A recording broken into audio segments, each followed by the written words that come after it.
Ana predstavlja razinu pokretljivosti 1, samostalno pokretan korisnik. Ana je u sigurnoj zelenoj zoni, može ustati i hodati, ponekad koristi hodalicu. Znaci da je Ana u žutoj, rizičnoj zoni su kada treba pomoć pri ustajanju ili je njen hod nesiguran.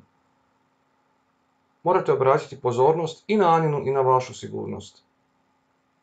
Morate izbjeći da Ana dospije u crvenu, rizičnu zonu, a to se može dogoditi ako ne uočite znakove iz žute zone.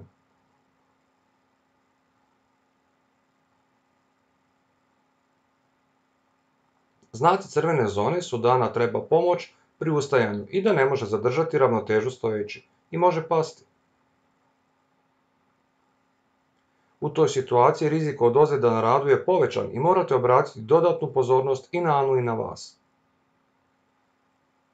Procjena je da se sada nalazi u zoni 2. Pritisnite gumb Bil i saznajte više.